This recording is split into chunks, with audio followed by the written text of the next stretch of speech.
अस्सलाम वालेकुम। Correction of sentences का टॉपिक हमारा कंटिन्यू है। आज हमारा 4th लेक्चर है।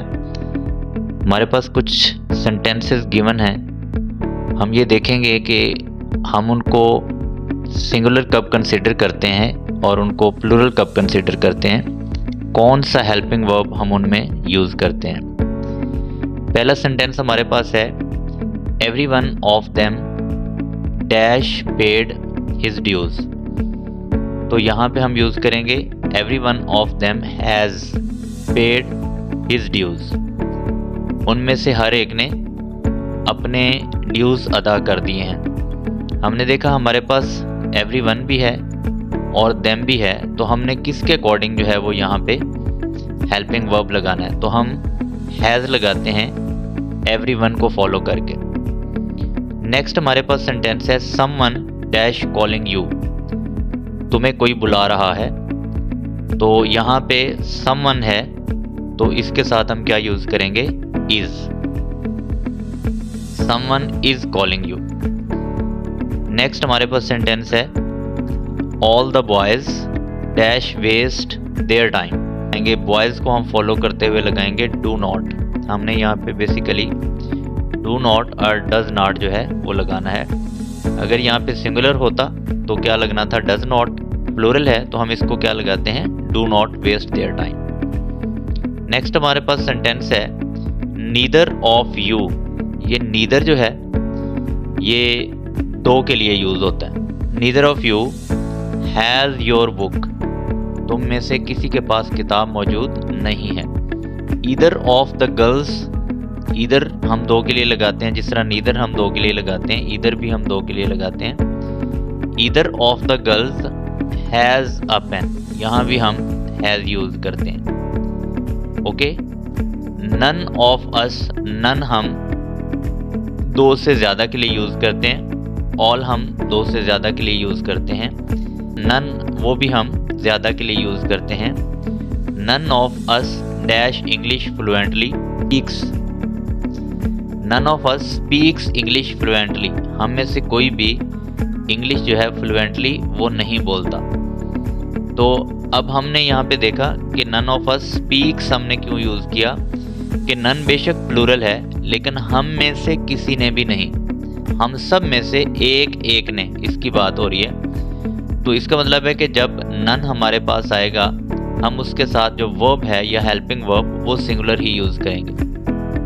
यहाँ पे हम एक बात नोट करेंगे कि हमारे पास जितने भी सेंटेंस हैं, लाइक हमारे पास एवरी वन आया, हमने देखा कि every one, someone, no one, each one, ये जितने भी हमारे पास नीदर, ईदर और नन, ये जितने भी हमारे पास सब्जेक्ट इस तरह के होते हैं, इनको हम सिंगुलर कंसीडर करके इनके साथ जो है सिंगुलर हेल्पिंग वर्ब ही यूज कर रहे होते हैं। Okay.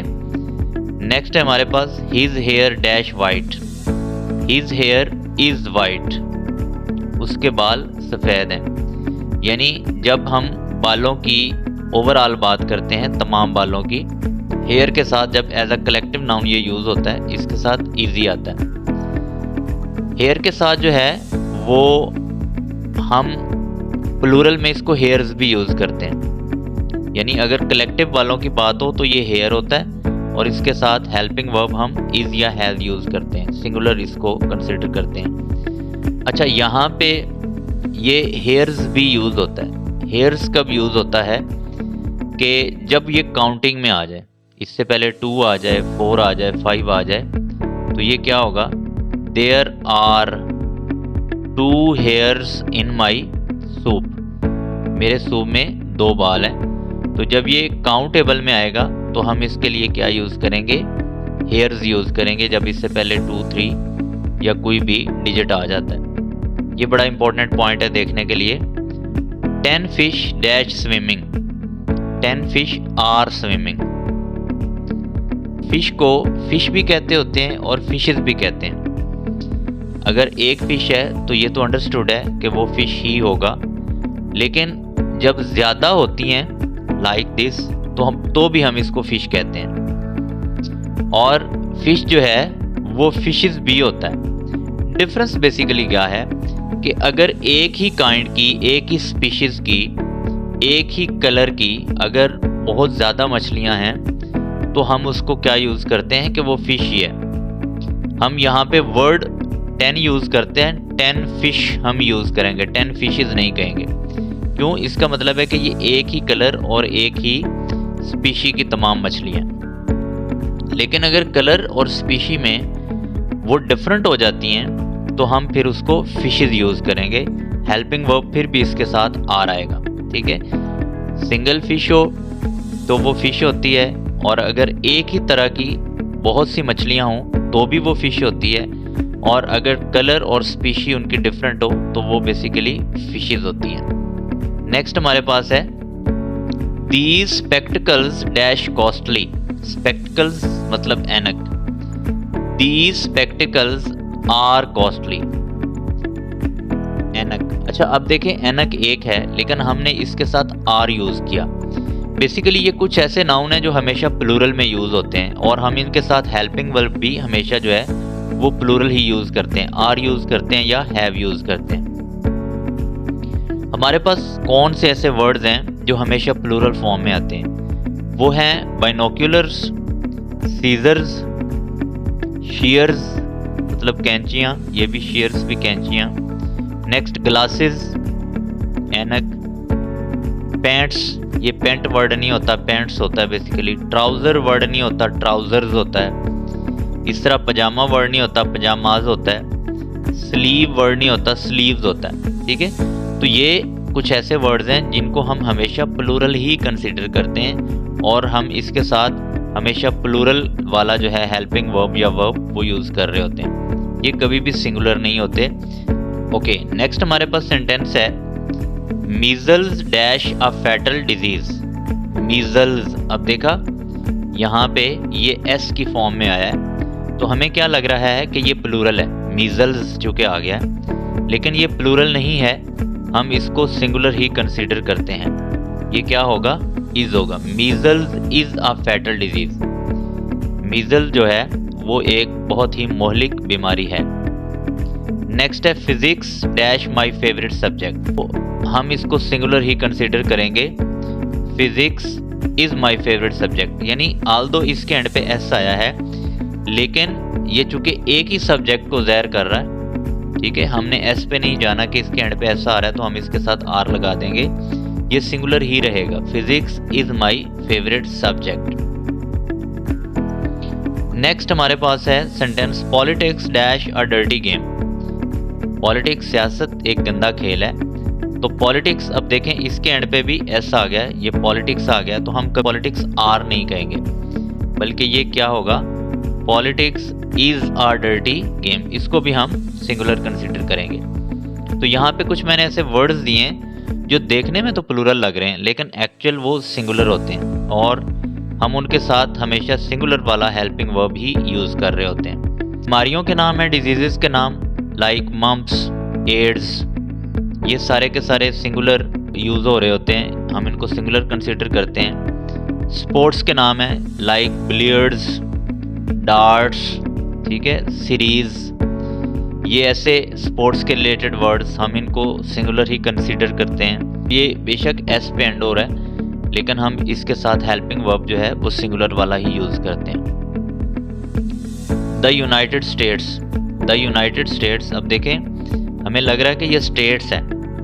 The United states is a big country होगा, आर अ बिग कंट्री नहीं होगा क्योंकि ये एक कंट्री का नाम है, ठीक है। बेशक ये द यूनाइटेड स्टेट्स आ गया है लेकिन ये सिंगुलर ही रहेगा। इस तरह इकोनॉमिक्स है, यानी जितने भी हमारे सब्जेक्ट्स के नेम होते हैं वो सारे के सारे सिंगुलर ही होते हैं। इस तरह कुछ बुक्स के नाम हैं, द अरेबियन नाइट्स एक बुक है, तो इसके एंड पे बेशक एस आ गया लेकिन हम इसको जो है वो सिंगुलर ही कंसीडर करते हैं। तो कुछ ऐसे वर्ड्स हैं यानी जिनके एंड पे एस भी आता है लेकिन उसके बावजूद वो सिंगुलर ही होते हैं।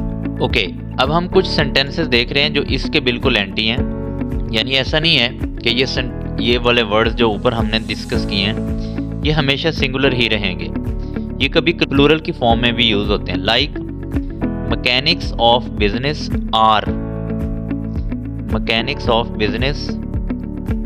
Are difficult to understand. Okay, next है his politics dash hard to understand. उसकी सियासत या उसके पॉलिटिक्स समझना मुश्किल है, यहाँ भी हम आर यूज करेंगे। His politics are hard to understand. Okay, next है her mathematics dash weak. Her mathematics are weak, हम यहाँ पे आर यूज करेंगे।